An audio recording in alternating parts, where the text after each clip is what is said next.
Hey, hey, hey. Another edition of the Sit Down at Uptown. Sit Down at Uptown here at Uptown Comedy Corner. I'm your host and the owner of Uptown Comedy Corner, Angelo Streetz. And we got a special guest tonight. Cat I've known for quite a while. My man Shawty Shawty in the building. What my name is? Hey, yeah.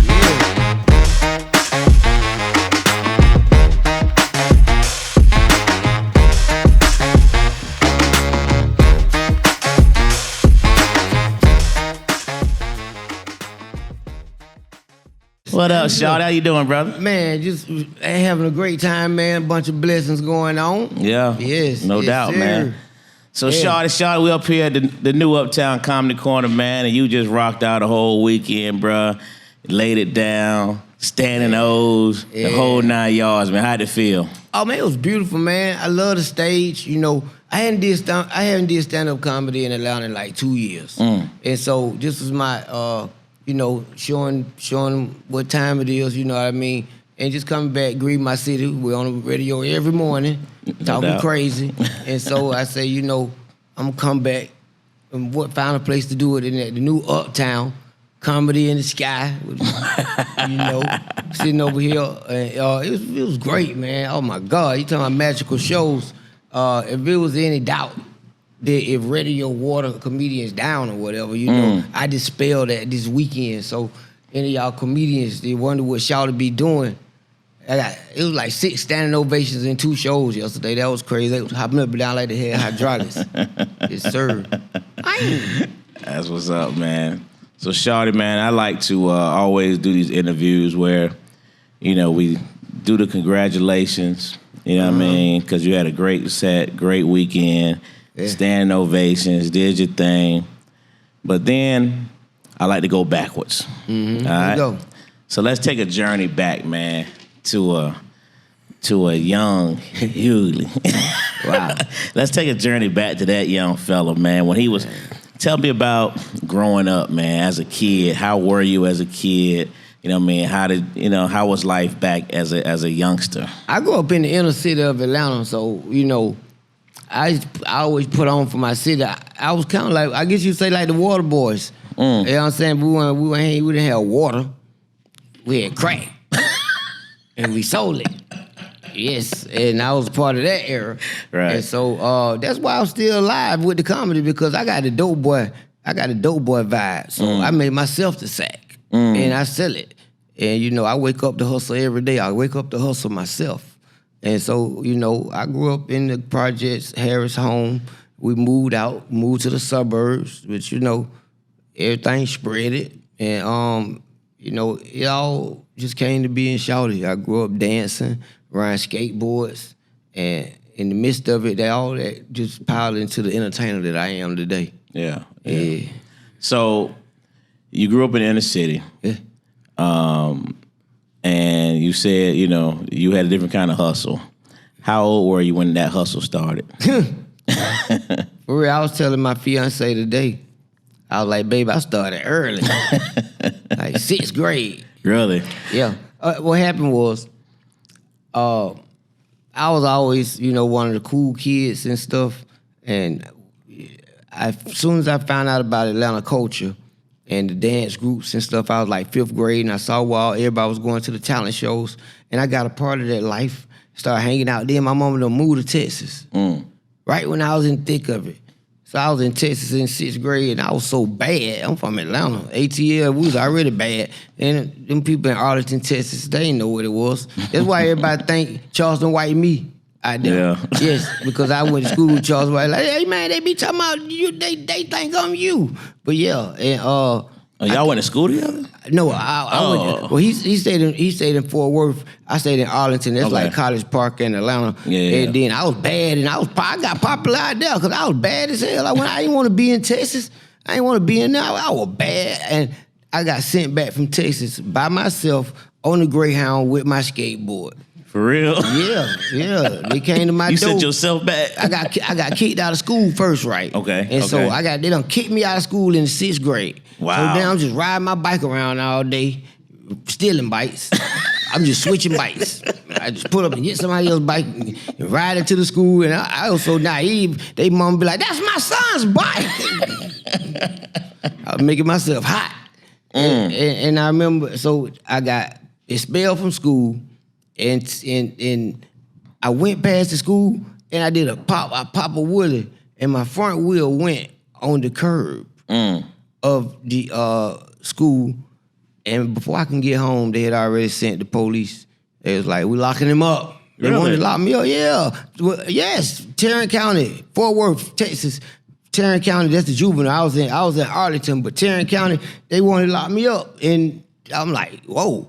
It's like when Charleston White said he wanted to change them laws because they wasn't playing with young brothers then. I got a cousin in Texas doing life. I mean, he killed somebody, but he's still doing life. I mean, he done did about 35 years. He got locked up when I stayed in Texas in 6th grade. He's still locked up. He's still locked up. Killed somebody though, but 35 years.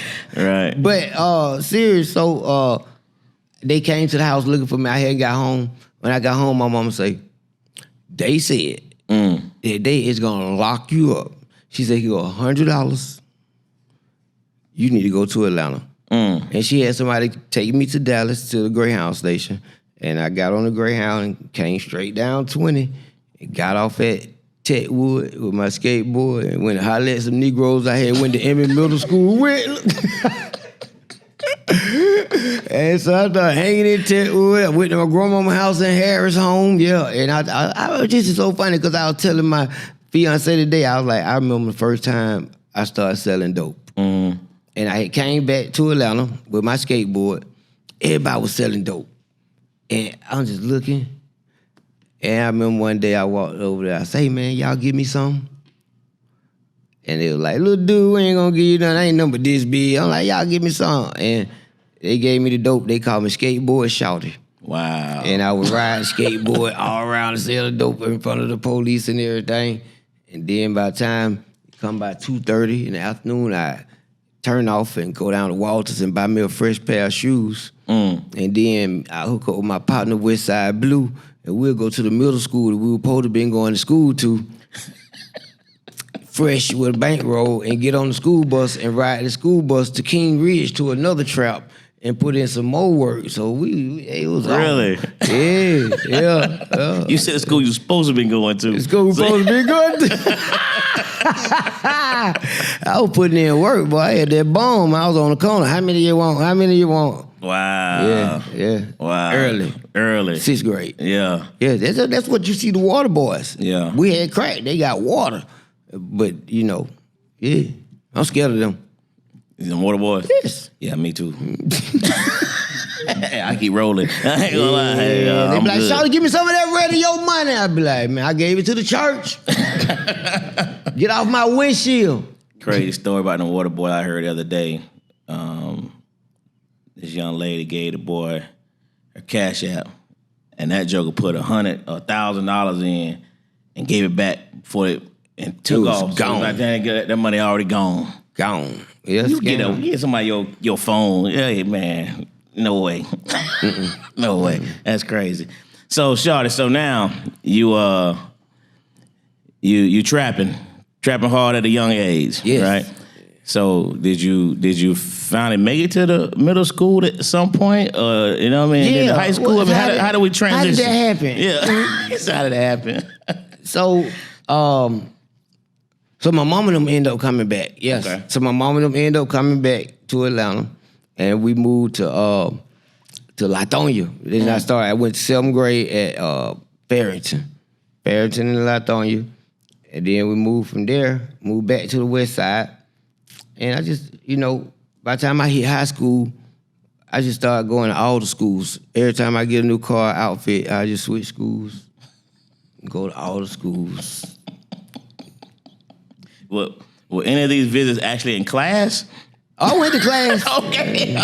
I went to class. Okay. I went to class, and then I caught a charge. Okay. I caught a charge at 17.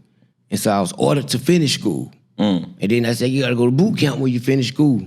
No, they said, "You got to go to boot camp." They said, "But we're not gonna send you to boot camp right now. We're gonna send you this summer after you graduate. You know, boot camp like is in the summer, and you gotta cut sling blade on the grass, on the expressway. It be snakes and all that stuff. It's better to go in the winter because snakes dead. You know, I'm like, so I'm like, man, I'm not going to boot camp. In my mind, you know, I'm looking at the judge. They sentenced me. I started going to intensive probation. 17 years old, going to school, and man, I went ahead and finished school, but they had me on this intense probation. So I was going to probation office. This is how I ended up being a comedian. I had just broke up with my first girlfriend, got cheated on. I was devastated. I had to draw on my shoes and go downtown and ask for cigarettes at 5 Points. Really? Like, you got a cigarette? Out. Like, you got a cigarette? I used to be entertaining myself. You got a cigarette? I was damn near delirious. Anyway, I got a cigarette. And I was on that probation, so I'd leave from downtown with the drawed on shoes and go to probation. I'm like, hey. And so I started playing crazy with the probation officer, Diane Lambert. She was hard as steel, the DeKalb County Sheriff. And I walked in there, and she was like, have you had any mental evaluations? I said, I had two. And she ordered my background, and I went in there one day, and she said, we need you to go over there to Rainbow, regular probation. And so they deemed me, I couldn't go to boot camp. They say, wow. Yeah, they say you can't go to boot camp. Wow. And that wasn't nothing but the Lord right there. So that was my sign. Okay. So when they said I can't go to boot camp, that was my sign. But I had already, when I had got locked up and when I went to getting sentenced and stuff, and the judge said you got to go to school and different things like that, I moved back with my mama. So I moved back with my mama, and now I'm sitting in the house, you know what I'm saying? And I'm trying to figure out what I'm going to do with my life. And I look at TV, Def Comedy Jam on one Friday night, and I seen Arturo Shelton, Bruce, and it was funny as hell. And I say, that's what I be doing in the trap when I be telling them my stories. I say, and that's my lane. And so I started lying to people. Telling them I was a comedian. I remember it was a guy laying out a driveway. I'm out there with my mama. I'm like, hey, y'all hiring? He like, yeah, we'll pick you up at 6:30 in the morning. They picked me up. I'm 110 pounds. They are brick masons. And I was their laborer. Oh, I ain't know. We ride way somewhere. I wake up in the truck, man. They done cut all the trees down. And in them open land, and that sun was beating down so hard, man. And they started getting the mud. They started getting that mud together. And it was just a stack of bricks. And they had the mud, that cement. And I was the person to get the cement. The brick mason just sit there and slap the mud and put the brick. And slap the mud and put the brick. But guess who got to get it? Shawty. Me. So I was whooping that first. I'm like, brick, put it, brick. I'm like, mud. I'm like, brick. I'm like, mud, brick.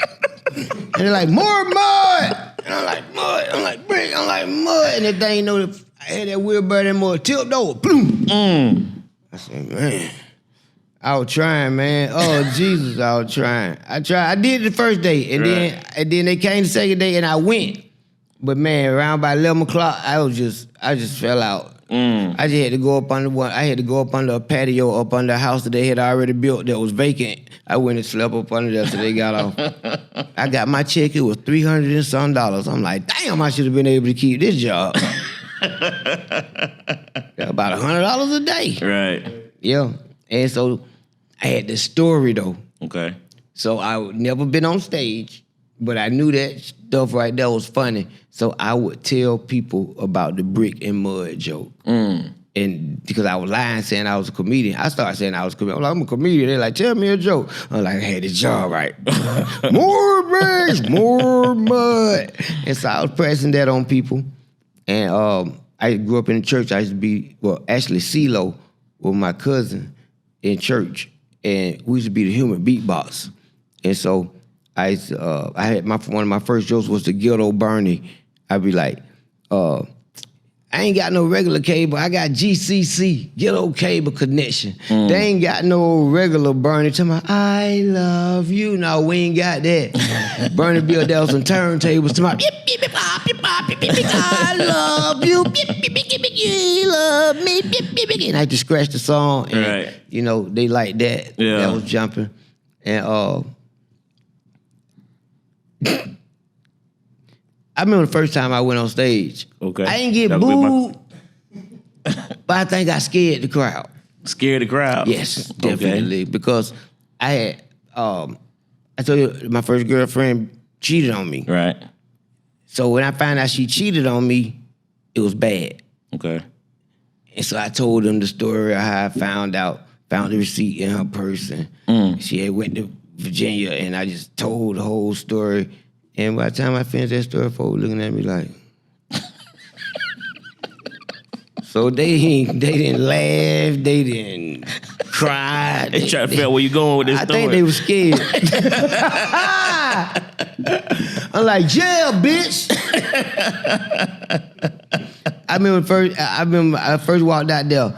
I said, I had a flannel polo shirt on. I said, I'm gonna talk about some pimp killers. Left Eye. Lorena Bobby, and my ex-girl.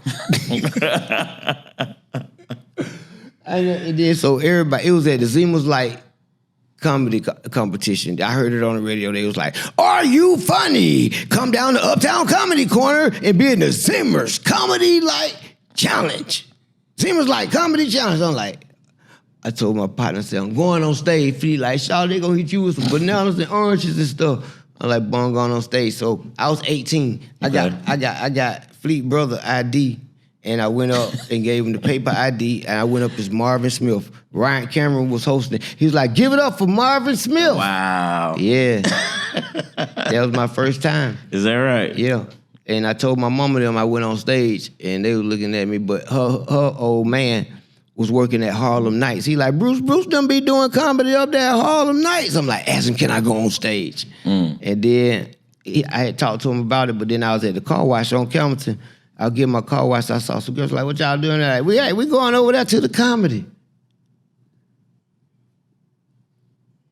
I looked at my partner. He said, Shawty, man, nah, you ain't going over there no more. I said, yeah. And I had a little money. We had a little, I say, I got all dollars. I had about $3,000 in ones. That was before they making it rain. I said, they boo me, I'm gonna throw all this money. And man. Did you keep your money? Yeah. Yeah, it was everybody I went to high school with and everything. Okay, and then I started dancing and stuff. They started yelling my name, Shawty. And that's where the Shawty chant and the Shawty dance came from. Is that right? Yep. That's gonna be one of my questions. Where did it come from? Yeah, and then I used to always be like, and when they started saying Shawty, I'd be like, let me hear you say. And they'd be like, Shawty. And then one time at the first original Uptown, I was like, let me hear you say, and I was ripping so hard, they were like, Shawty. And it kind of caught me off guard. I'm like, what my name is? They like, Shawty. And when I came out stage, everybody was like, boy, I like that, what my name is. What my name is. That's where it was created. Yes. How about that? Yeah. That's some history right there, man. Yeah, history right there, man. No doubt. Yeah. No doubt. So, at what point on stage, was it this first, the second? At what point when you sat back and be like, this is what I want to do. This is my new thing. This is my new hustle. I was on probation. I ain't had no job. Couldn't do too much of shit.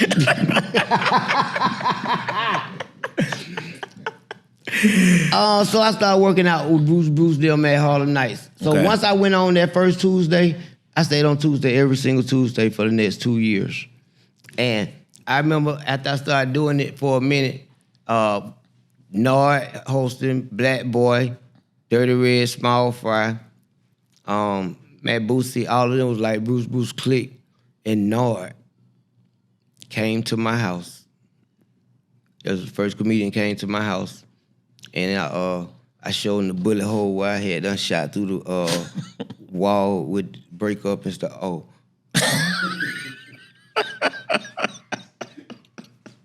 He was like, this dude crazy. Right.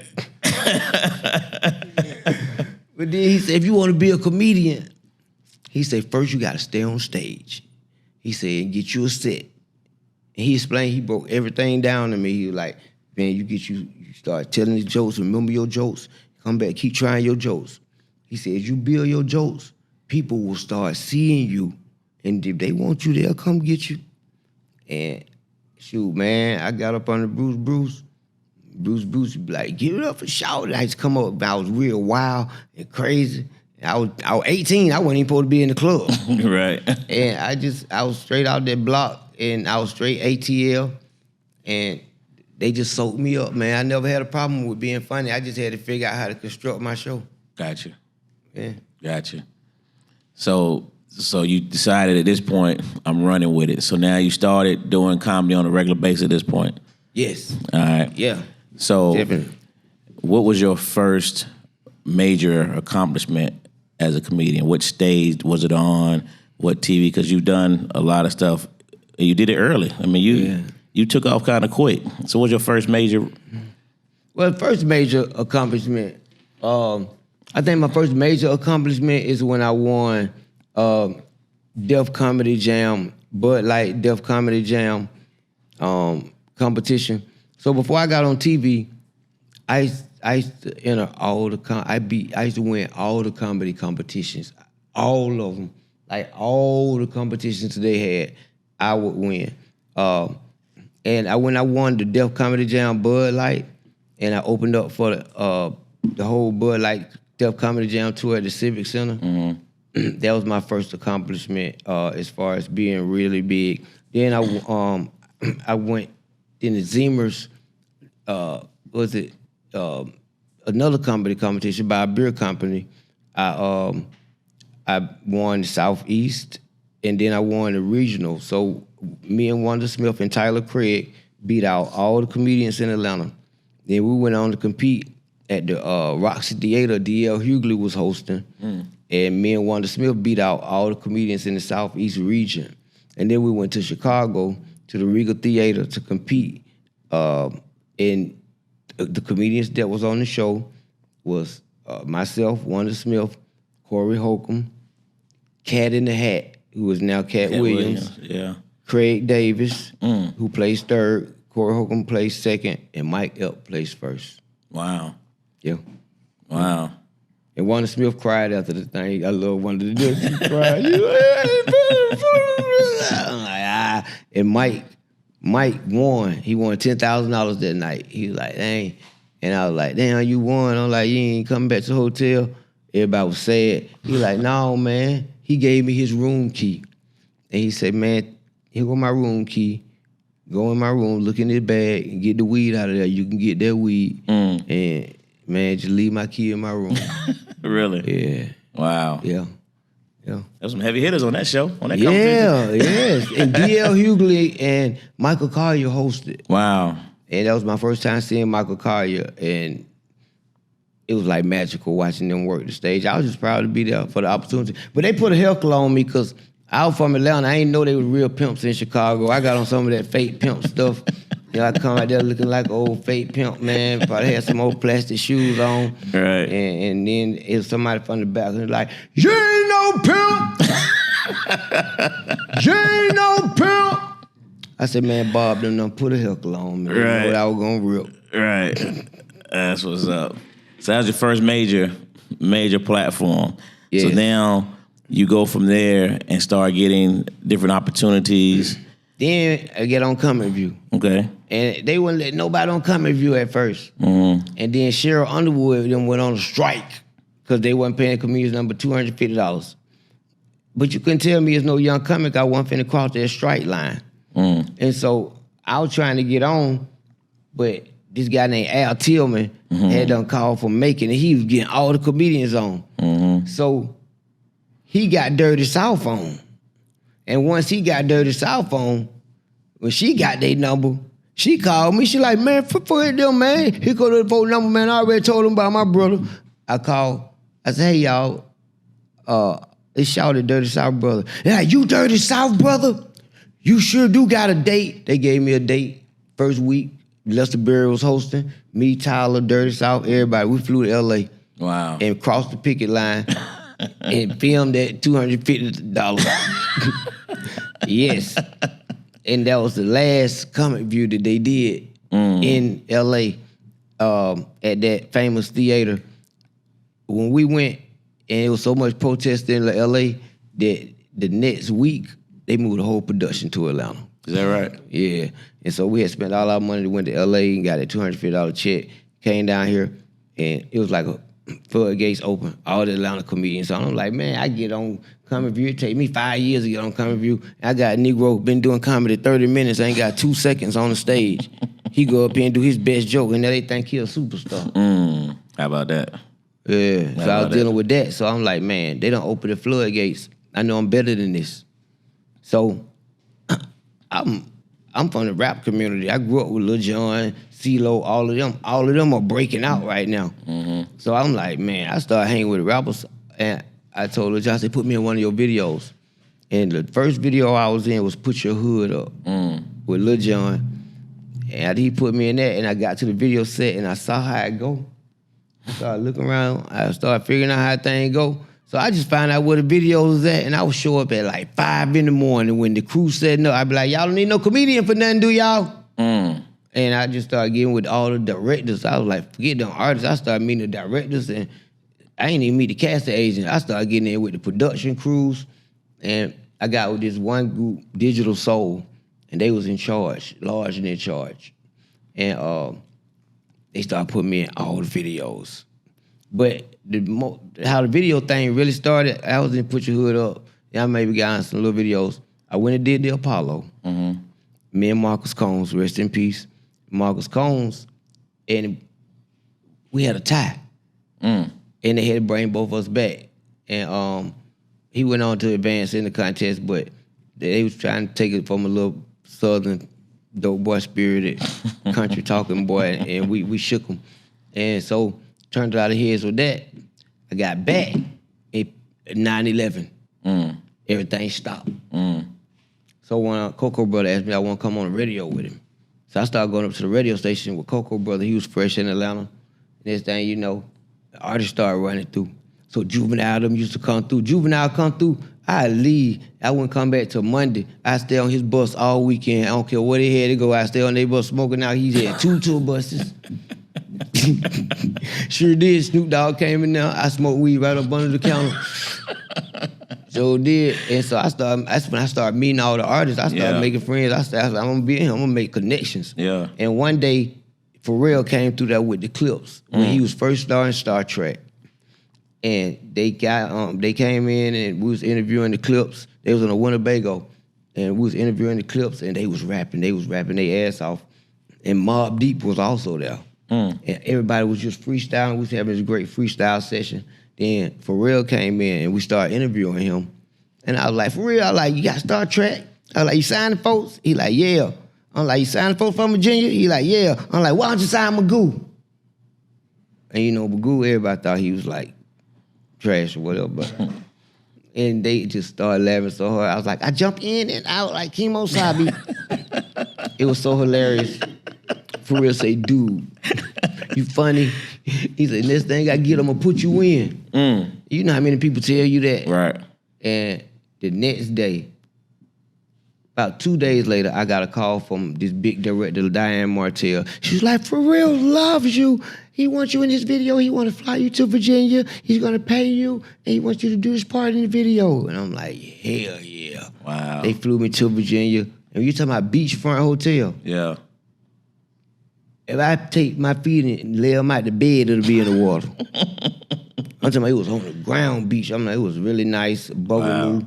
Wow. They brought me to the club that night. He started telling me to join on the guys and stuff. It was real cool. Woke up this morning, kind of said Khalees was doing makeup. I'm like, no, I know you. She like, you probably know me from somewhere. I'm like, I waited all this day. They doing all these clubs, so, you know, I'm just sitting there waiting. I don't really know nobody, you know what I'm saying? So I done kind of got to myself, and then they was like, all right, it's your turn. I had been waiting so long, and that's when I came up with that rap. I ran out there, I was like, Yeah, I know you've been waiting on my sound. I'm the new cat in town. You know it's going around cause clothes thing. Cause I had some crazy clothes. Cause I like to do it like that. I'm looking for a hoodie, right? And then I was like just saying whatever. We go to the show. I took her to the mall, and you know we gonna smoke some dro. Then that's when the security came and tried to grab me. Like, who is you? He had on this all white Astros jersey. I'm like, Shawty, who is you, Pillsbury Dough man? It was like, cut! That's it! One take! Right. That's wild. And that shit went crazy. Yeah, no doubt. Yeah. So let me ask you a question. Yeah. So you just said a minute ago, something like sitting in a hotel room where you could just stretch your feet out, you're in the water. What was going through your mind at this point? This kid from Atlanta, been in trouble, doing all those things, and all of a sudden I'm sitting here at a beachfront hotel booked by Pharrell. I mean, what's going through your mind at that point?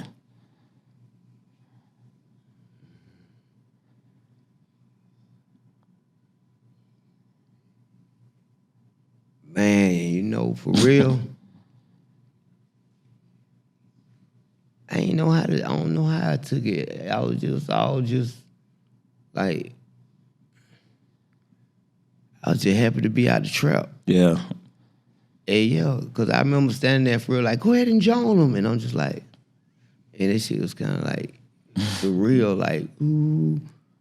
And, man, I knew God had blessed me with a talent. I knew I had talent ever since my mama told me at 5 years old. I'm like, man, what people can sing? She like, God bless everybody with talent. It's up to you to pull it out of you. So ever since I was 5 years old, I had one glove on, I had a skateboard in my hand, I was beatboxing, I was trying to make it. So, and then I used to dance. So when I started doing comedy, I just was falling into the entertainment stuff, man. And, you know, I was funny as shit. Still is. But it was guaranteed, like, I was young, wild, and crazy, and funny as hell. So when I started being in these places, I felt like that's where I was supposed to be. I hadn't been on the road with Bruce for 3 years before I even hit television. Okay. And getting famous in all these different cities. So, you know, by the time I got to ComicView, I was Shawty. You know, and they always say, make it in your city before you can make it anywhere else. I had done, by the time, it took me 5 years to get on TV. And in 5 years, I had done grabbed the city, you know. And so I was really falling into falling into it. And then all my partners were millionaires and dope boys and shit. So I was used to being around that, you know what I'm saying? But, you know, I was partying, I was young, and I was soaking it in, and I was having fun every single minute. So I felt like, you know, this is where God wanted me to put my feet at. Okay. For real. Even when I stepped on Wildin' Out for the first time. How was that? Crazy. It was crazy when Nick called me. Because he called me out the blue. I'm at home. I just had a kid. I had the second kid. And my first baby mama in jail. And I got my oldest son with me and my new baby mama. And Nick Cannon called me like, hey, I want to get you on the show. I ain't never watched it. Really? And I'm like, oh. I'm like, when you want me in California? He was like, tomorrow. Wow. I'm like, man, I got a whole family downstairs. Go ahead and book my ticket, but I'm finna go talk to them. I walked downstairs, man. I danced around that kitchen so hard. I said, yeah, I told y'all Hollywood was gonna call me. And man, I had a baby still in, he was still in ICU. Preemie, 26 weeks. And I packed my bags and went to LA. Yeah. Went to Wildin' Out, yes. And opportunity came knocking, huh? Yeah. It was on. Yeah. It was on. Yeah. So Shawty, you started prior to this new internet craze, right? But you've also adapted and accepted some of this stuff. So how do you how do you put those things in perspective in terms of, you know, the comedian that when you were grinding out, driving the shows versus I can sit right in front of my camera. Road maps right. versus clicks. Yeah. I'm happy. I'm happy for him. I'm happy for the progression of life. It was hard. I ain't jealous. I ain't mad. There is definitely an art to what they do. How they move it. They not just mashing, record, and getting famous. It's more to it than that. If that was the case, all the stand-up comedians would be doing it. Just up there telling their jokes. There's definitely a rhythm to it. I invite it. I like them. I mean, I ain't finna push them away. I done reinvented myself about 5 times. You see this shirt?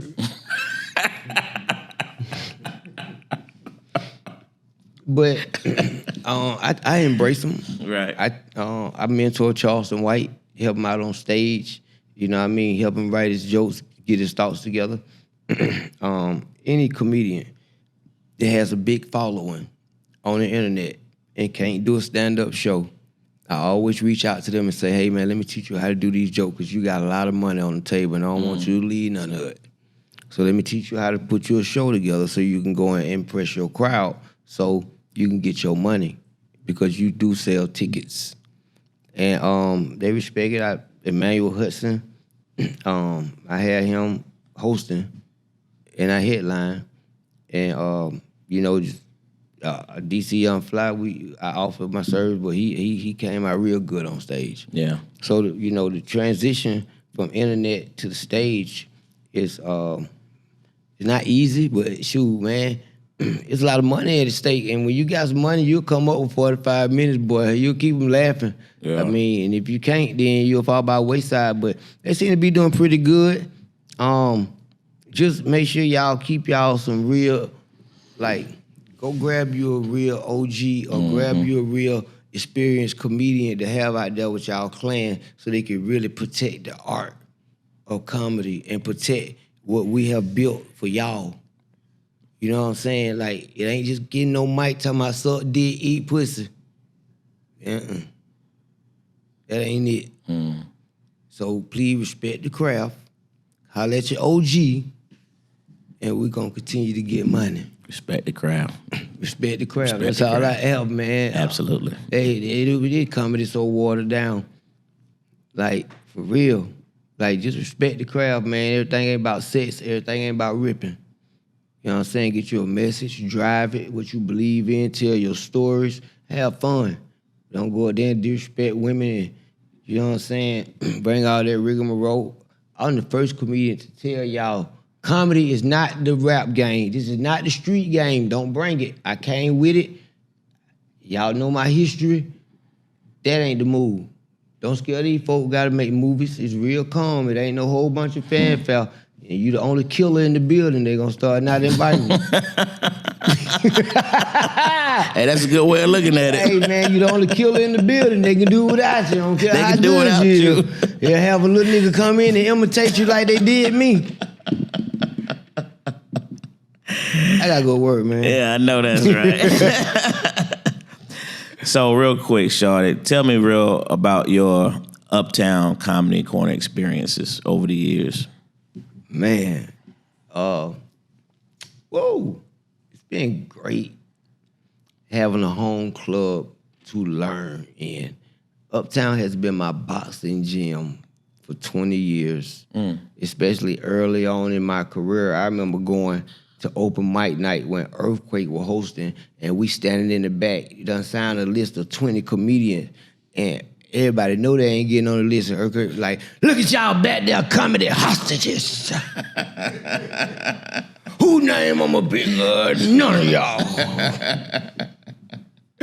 And so we was really made to pay our dues, but man, that's what made me a strong comedian. 559 Uptown. We used to do 559 and Uptown the same night. I remember the first time they called me to host, and I had to host at Uptown. It's one of the biggest things for an open mic amateur comedian to call to host on any show, let alone the weekend. And I'm out there, man, I got out there and ran out of jokes. Really? Yep. I had tapes on 'em. Yeah. I ain't stealing them, I took them. Took them. But that was wrong. I recognize my wrong, but I would not. I said I would never be put out in the water like this. And nobody even said nothing. And I'm so stupid, I don't stole earthquake joke. No, you didn't. Not while he was there. Man, let me tell you, he had a joke about, he had something about OJ. He just say something about OJ. But I just took a piece of it and then I put my OJ stuff with it. And eventually I faded his out and my OJ joke was strong. I just be like, yeah. I said, OJ walked in there. And he had a knife at first. And then she done snatched the knife, put a knife in OJ's face. I said, OJ looked at her ass and that music came on. I said, OJ started singing. OJ say, there's a feeling in the air that's finna be blood everywhere. Bitch, give me the knife. I remember that. He say, the knife, I remember that. the knife. Bitch, give me the knife. I just came to see my children. You and this boy is having a night of romance. I remember that. Yeah. That's wild. Yeah, that used to hit. Yeah. I said, OJ walked into that music came on. There's a feeling in the air, finna be blood everywhere. Bitch, give me the knife. Yeah. That's wild, man. That's wild. So yeah, you've literally been to all the different versions of Uptown. Yes. You know what I mean? Had nights at every single one of them, but this one. Absolutely. So, we're gonna get something popping. I'm the karaoke king. I protect my energy a lot. So I like doing weeks at comedy clubs now. I don't know if I want to be hanging in a comedy club every single night just cause comedians keep up a lot of shit. And I'm past that in my life. Right. I got a family, I'm engaged.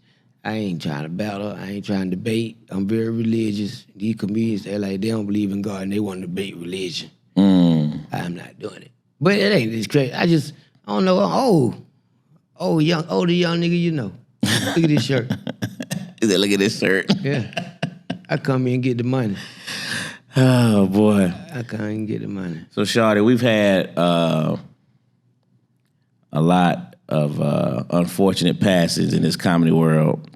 And it's hit a lot harder, and you named a few of them already tonight, people that you had, real relationships with for a long period of time, the road, everything, man. My crew gone. All my crew. Dirty South. My sister, love her so much. I miss her. She just get on my nerve all the time. Be like, gone dirty now. I wish she could just walk around the corner. Hey! mate. Love Dirty to death, man. I got on my mantle. We talked to her every night. Oh, I went there last night, talked to Dirty. I said, Dirty boy, you just saw what I did to him at the comedy club. I said, I represented y'all. Yeah, she right there on the fireplace, got a little soldier rag on. That's what's up. Yeah. That's what's up. Tyler Craig. I embodied the spirit of Tyler Craig. Tyler Craig was my best friend in comedy, and I loved him dearly, and he taught me tact. Him and you. We're going to talk about that. But Tyler told me, I used to be ready to shoot everything. You shoot everybody, everything, shoot everything, then you go to jail, then what? Then what? And he would get on my level and he had all these long talks with me. Then when I went to Tyler's funeral, the words that Zoo Man spoke, he talked about Tyler's Craig spirit. And at that moment, I knew that I had to embody the spirit of Tyler Craig because his funeral was the absolute best comedian funeral I have ever been to. So many people had such great words, and I thought he was my best friend. He was everybody's best friend. He spent individual time with each comedian and talked to them, mentored them with his wise words. And he was funny, and he was just a great person, man. And so at his funeral, I said, I'm going to embody the spirit of Tyler Craig and carry it on because this is how I want to be remembered. You know, I want my friends to say kind words about me and say great things. And so at that point, you know, I embodied that. And, you know, Dirty South, I miss her. Nard, that's my boy. Told you he was the first person who came over there. Right. Told me about the jokes. I didn't talk to Nard 2 years. I didn't talk to Nard the last 2 years of his life. We was at odds. I wasn't at odds with him. He was at odds or whatever. And, you know, I gave it to the Lord. I prayed about it when I heard he was sick. I prayed for him. I heard I woke up, spent the GoFundMe money.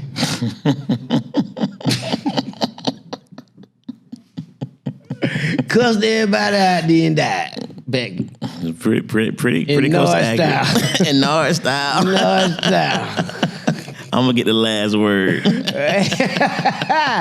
Wow. I went to Nard's funeral. Yeah. And it was cool. You know, there wasn't a lot of comedians there. Their South funeral had over 50 comedians. Everybody got up and said stuff. And I just prayed, you know, and Nard was at peace. I love him to death. We did this thing for real. And I had to go. I had to go to his funeral, whether we spoke or not. Absolutely. You know, I had to go just out of respect of our 20-plus year friendship. And I think it helped me as a person to go. You know, I do a lot of life change, and I did a lot of change. I told you I'd be a little water boy Shawty. You know, I always thank you for helping me make sense of things. Because I don't never move in malice, man. I ain't trying to do nothing to nobody. I just go for what's right. But people always come to me. I say, I'm not an intellect, I'm an outlet. I'm gonna figure, but you think you got me, but you don't. And so I argue my case. You come at me, I'm Capricorn. I'm arguing. And it was a money situation went down, and we were supposed to cut it up. And Angelo, you know, he's owner of the comedy club, so he had to bust the checks down. And the dude trying to get the money, and I'm like, yeah. And I'm like, and I think I said something that caught Angelo ear to make it be like, Shawty, that is right. And then you say, Shawty, you is right. But I'm gonna tell you one thing, brother. I never listen to you. Because every time you get to talking, you just be rah, rah, rah, rah, rah. So you may have been right a lot of times, but what I just hear is rah, rah, rah, and I just tune you out. So maybe you need to just stop doing all that and get your stuff out and talk sensibly. It was me, you, and Jock sitting in the office, and at that point, I said, I'm not gonna let these Negroes get me riled up to where I'm rah, rah, rah, and can't nobody understand that I'm right. And so that put a calm over me to where I don't do that. I sit and I make sure that I hit the bullet points, and I make sure everything is understood so we don't have no discrepancies. And I make sure that I talk well so y'all understand what is going on so we don't have to revisit this again. And, you know, it just helped me so much because, you know, I was always quick to turn up when really you should turn down. You never meet aggression with aggression. And that's what I pulled from that. You never go head to head with aggression because that's a train wreck. So you see something coming, you know, you got to, like I said about protecting my energy, I would stop and let that energy go past. And then get back in my lane with my shiny shirt and walk on to my... With your shiny shirt. Walk on in. Yeah. That's what's up. Yeah. That's good stuff, brother. Yes. So, Shawty, we're going to end with, want to talk real quick about your current job, man. Outside of the comedy, you were doing comedy, but in another fashion, man. You were on Streetz 94.5 every day, morning show, Young Jock, now Miss Shanika. Y'all are turning up numbers left and right, man. I mean, how's that feel, brother? Feel great. It feels great. Been there from the beginning, me and Young Jock. That's right. I come out of a horrible, toxic relationship, and I had to find myself. And so I went celibate. And I said, Lord, please take all this toxicity out of me.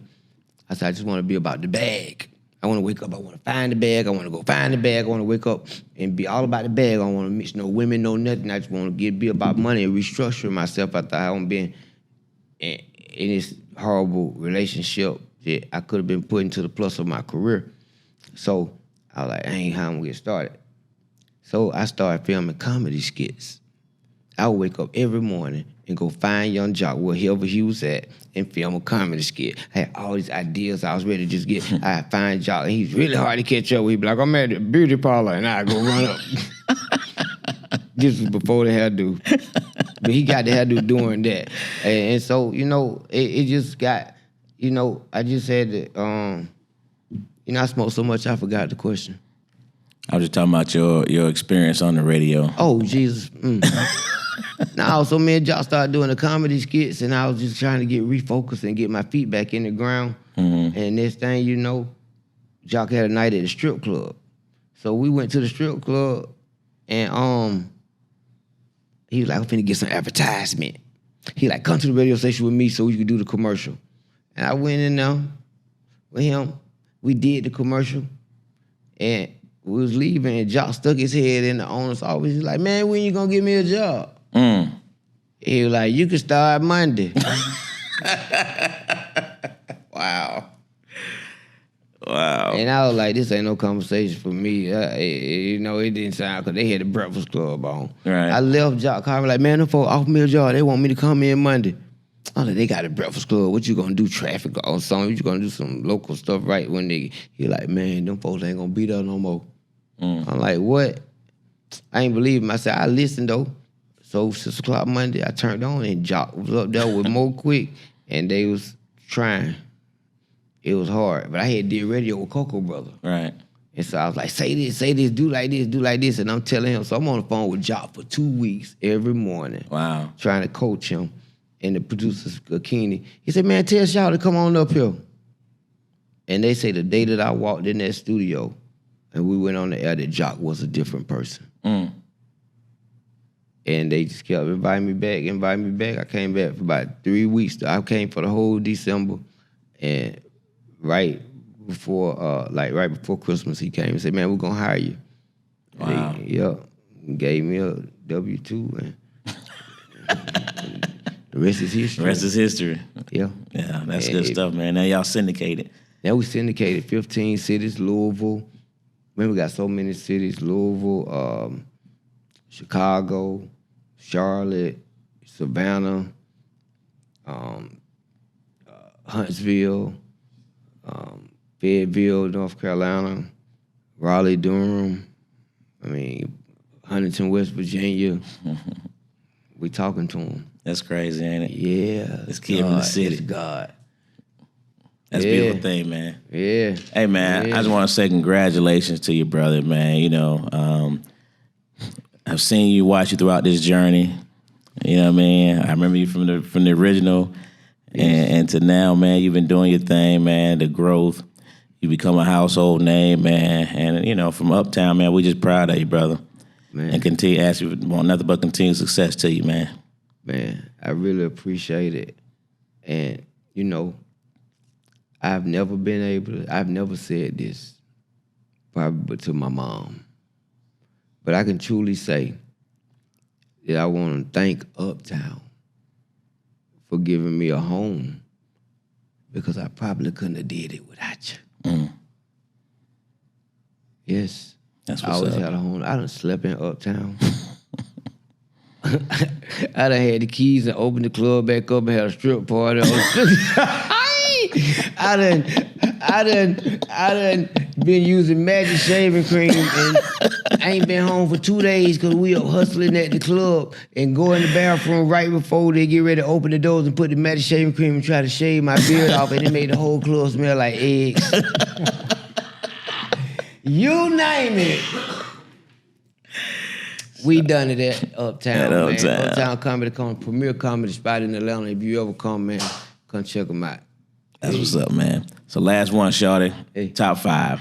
You know, we do our classic conversations on Tuesday, man. We do a top 5 at the end of every show. So make this real smooth for you. You an ATLian. Give me your top 5 artists, not comedians, but top 5 artists out of Atlanta.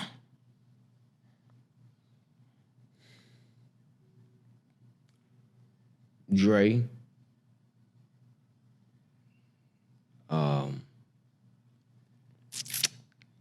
Dre. Of course, Tip, Jeezy. Gucci Mane.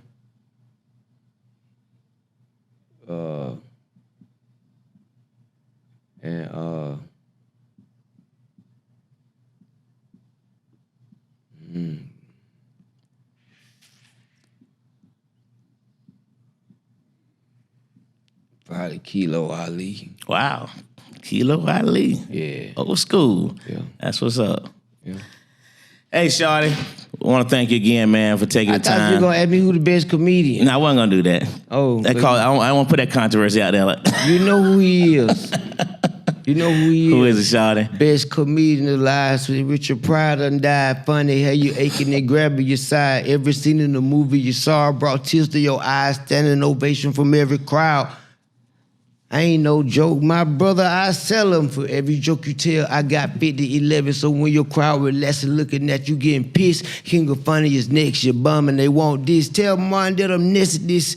And let that midget Mitch know I'm the best at this. Cat William, yo, you cool, but you ain't funny as this. Randy along, Steve Harvey, you a legend, but you next on my list. I'm here to make you laugh, gag, vomit and shit. I'm Mandela with these jokes. Farrakhan, Ian Pope, Richard Pryor, Offspring, I'm the king of the jokes, supreme of the roast. One joke, I'm killing your coast. Giggle master of your juggler, I'm hurting your throat. Live in your face shit. Make Kunta laugh on a slave ship. Your jokes is basic. I don't want friends, I want placement. Who the fuck y'all know tell jokes like me? If Robert Halver was alive, still no choking me. I'm so chokeable, so unchokeable, so lovable. Where's my love? Fuck your special. They give me one, I'm stealing your stuff.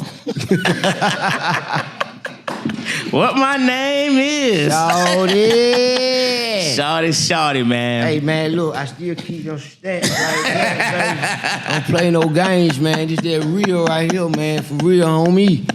Hey, man. Hey, man. Hey. It's a sit down at Uptown. Well, man, Shawty Shawty. Man, we do this, man. And boy be like, give me that radio money, Shawty. Yeah. There it is. Hi.